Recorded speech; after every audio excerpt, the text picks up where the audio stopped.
I'm Stephanie Garrett, and this is Creative Inspiration.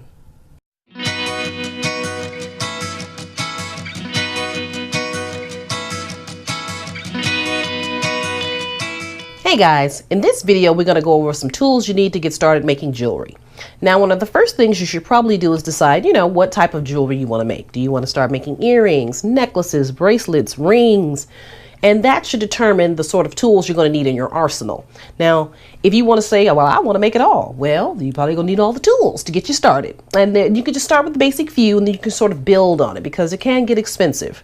Now, I don't want you to do what I did, which is go out and purchase each tool individually, because it can get real pricey, let me tell you. Although even I had coupons and stuff, it still was a little, much.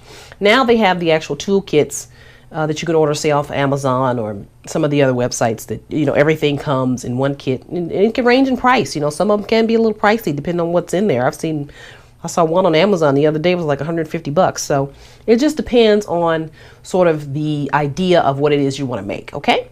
Now we're going to go over just some basic things, and then we're going to give you some bonus things just to sort of get you inspired to start making your beautiful jewelry. And you can use a few unconventional tools as well. And I'm going to show you a few of mine, okay? Now, I actually have some wire cutters, which are these. Now, these are jewelry cutters, as you can see. They're small, great for cutting wires, things like that. And I like this handle that it's nice and mildly thick. I'll put it like that. Now, these I actually got at a hardware store, and I think I got them in the gardening department. Some people would never use these to cut wire, but when you start cutting really thick chain and thick wires and things like that, these are not going to do it. You're going to need some heavy duty pliers, and these work great for me. And I think these are probably $4 or something. I got them at a hardware store, like I said.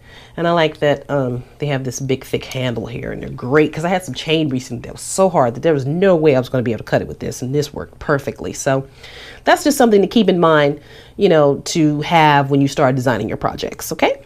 Now those are your wire cutters. Now these are your chain nose pliers, and I have two pairs. I happen to like both of these, but I'm gonna be honest with you, I like this one better just because of the handle. It has a little bit thicker handle, as you can see. This one is nice because it's a little smaller. So if you have a smaller hand, some of the smaller tools might work better for you.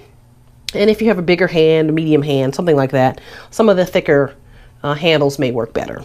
It just depends on, how it depends on how things feel within your hands, how it's going to work for you. I generally don't go for the thinner handles, but I actually like this tool. It came in handy, but I tend to go with these more often than these, just to, have them on hand. And in case one pair breaks, I have another pair, and I have to wait to order something. And I am going to be ordering a new kit soon. So, okay. Now, these are your bent nose pliers, and these work very cohesive. Let's switch hands here so I can show you, because I'm right-handed. These work very cohesive with these, okay? These are kind of like sisters to me, in my opinion. These are great for closing and clamping things, and this is really good for getting in there and twisting it and, closing up those jump rings and things like that. These work great together. These are probably, these two and the nipper tool is probably the tools I use most. I use them all a lot, most of them a lot, but these two come in handy big time. Okay, so those are your chain nose pliers and your bent nose pliers. Now these are your round nose pliers. I'll use these a lot as well when I'm making earrings to curl those head pins and things like that. These come in handy for your wires, your ear wires, things like that. Hand making your own ear wires. These work great. And you can, make some small ones, I guess, and some bigger ones if you so choose to. That's what that looks like. See that? That's really cool, right? Okay. Now you have your crimping tool, which is excellent, and it comes in handy when making your necklaces and bracelets with the flex wire, because you're going to have to clamp it down, put crimp on it to close it, and that's how it looks. Wait, let's see. There we go. I got it in the camera. It has the two holes in there, one to, crimp it over, and then one to actually close it. And I actually use these along with these. Believe it or not, I crimp it and then I double close it to make sure it's closed, because sometimes it can slip depending on the, the crimp bead or crimp tube that you use. I use mostly crimp beads, the round ones with the little teeth in them, but they have crimp tools as well. And this should work on either. Okay, so that's really nice to have in your arsenal, your crimp tool. Now next is your nipper tool. This comes in handy when cutting, say, your bead cord and like thinner wires and stuff like that. It's kind of almost like a flesh cutter. See that a little bit? And it gives it a nice smooth cut as opposed to cutting on an angle. And I use these a lot as well. They come in handy a lot. This is one of my favorite tools as well. Okay, and then you have your wire looping tools. I'm gonna have 2 pairs of these. And I don't use these that often because I could just use these. You know, so you have 3 different things. You kind of do the same thing, although depending on the project, I suppose you could probably use these because see, they have the different sizes. They have a large, a medium, and a small size. Wait, let me see. I can show you that. Yeah, so that comes in handy when making certain types of projects. It's nice to have, although I'm gonna be honest with you and tell you I don't particularly care for this because of the handles is so small for me. So if I get a new one, which I probably will, it's gonna have some bigger handles. And I don't use them that often, so it works fine, I guess. This one is a little bit better for me because, again, the handles are thicker. And that may be something to consider when buying your tools, is how does it feel in your hand? How does it feel holding it? Because it's going to make all the difference when you start treating your projects. And this one is a Martha Stewart brand, and it comes in handy having it as well, the wire looping tools. Okay? Now, other things that come in handy are your tweezers. I use these things all the time. In fact, they're a little trashed. I probably shouldn't even be showing them on camera. But hey, this is it. You know, we're keeping it real, right? I like these things. They come in handy when using really small beads and crystals and getting in there and you have to maneuver things. And oh, these has been a lifesaver, really. I just made some rings recently and I had to like tuck the wire. And so I used the tweezers to kind of tuck the wire. And it worked out. They worked out great, okay? And they actually come in a whole pack. I think you get like 4 of them in a pack for like, I don't know, $7 or something. Maybe a little cheaper, depending on where you go. But yeah, they come in handy as well. Tweezers, okay? You have this set of tweezers.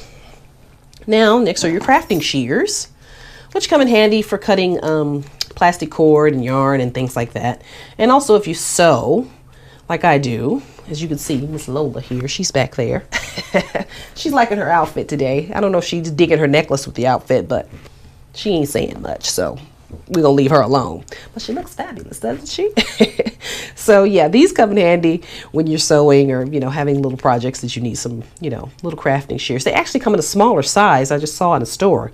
And I think I like the smaller size better. I'm gonna double check that, but these work out just fine as well. Okay. And now we're gonna go on to some other tools that you may possibly need in the future. One of the other basic tools that you're probably gonna need is a ruler. Now I'm old school. I like a ruler. Some people use a bead board. Some people use a tape measure. I like a ruler. I lay it out. I measure it depending on what it is. And sometimes I do use a bead board. I actually have 2. I have one for bracelets and I have one for necklaces. And sometimes I'll lay it out on a bead board, which is over there on my other table. And I'll drape Miss Lola here because I like to see how things hang on a person, because how it lays on a board is a little bit different than how it hangs. See this necklace on a person, you know? You want to make sure things hang properly. If it's too long, if it's dipped too well, if it's lopsided, things like that. Luckily I have Miss Lola here, my mannequin, and I just hang things on her and drape her and, you know, make things look really good. So, but a bead board definitely comes in handy. And the one with the bracelets really come in handy. The bead board with the bracelets, they have different size bracelets in them. Fabulous. They all have beads in them, and I didn't want to deal with, you know, taking all the beads off and showing you, but you get the drift, right? So a ruler is perfect for certain projects. Otherwise, you get yourself a mannequin like Miss Lola here, or get you a couple of bead boards. Any of those work just fine, okay? And you're gonna need one of these little trays. These are great for little crystals or little seed beads, anything really tiny that you can't see. You can kind of just scoop them up in there, or put your needle through there, or put your wire through there, and that way you could, you know, keep them all kind of in one place and they won't go flying all over the place, because some things are so small you can't even find them. So that comes in handy, and this was probably about $2 at the bead store. It's a little tray.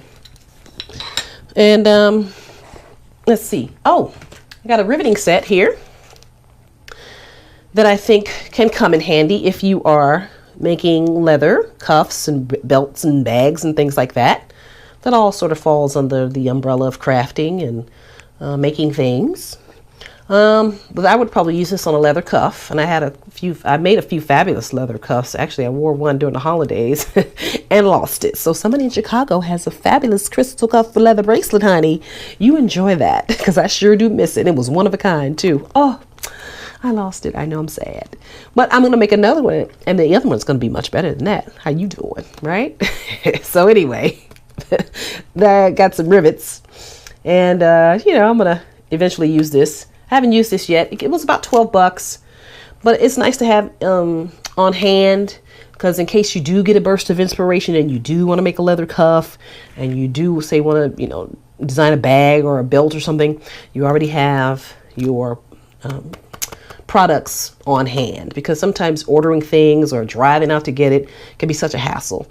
So I just sort of get things if I see a coupon or something, and I get it, and you know, if it's on sale or something, I get like a 50% off coupon, I'll go ahead and grab it if I have a few extra bucks, you know. It's nice to have sort of around. Okay, now the other thing I have here is a punch plier, leather punch plier, and it has the different prongs here. Can you see that? For the leather. Again, for belts, bags, cuffs, bracelet cuffs, things like that. I haven't actually used this, and I'm looking forward to using it. I just haven't had the time. But I like to have it on hand just in case I do get inspired to make cuffs, which happens a lot to me. I get inspired to make a lot of things. I just made 6 rings recently. I got so inspired for that. So I like having like little tools like this on hand just in case, you know. I don't want to have to go and order this and wait, you know, a week or 2 for it. I already have it here. And I actually had a coupon, I think, which is why I bought this. And it was about $20. Okay. And our last little thing here is a rhinestone applicator. It came in a box like this, and it was about $17 or something. And these are, I think, for the hot fix crystals, which I haven't used in quite a long time, which is probably why it's still in the box, because I haven't used it in a while. But this is how it looks, and it comes with the little attachments here, and I'm going to leave it just like that because it's nice and I don't want to mess with it. But you know, at some point when I start back making using crystals, I will probably be using this, which is kind of fabulous. I like to, you know, try new things and, you know, have new projects going on. It's always a lot of fun. So, you know, just to kind of step our game up in our application process here. So that's the rhinestone applicator. And I think that comes in handy as well, because you never know. You may get a burst of inspiration and want to make yourself, you know, a fabulous cuff or something, or, you know, something really cool. But it's just nice to have all these things kind of handy just in case, because you never know when you're going to get that inspiration. It comes from anywhere. You can be watching a movie, you can be watching television, whatever, walking down the street, and all of a sudden, bam, this comes over and you're like, I have to make this. And I don't have the tools, and now I gotta wait to order them. And so if you have some of the things that you need, it's quite helpful and to have everything handy that you need, okay? So that is just a brief overview of some of the tools you're gonna need to get you started making jewelry. And I hope this was very helpful to you, and I'm so glad you tuned in. Thanks for watching. I'll catch you next time. Ciao.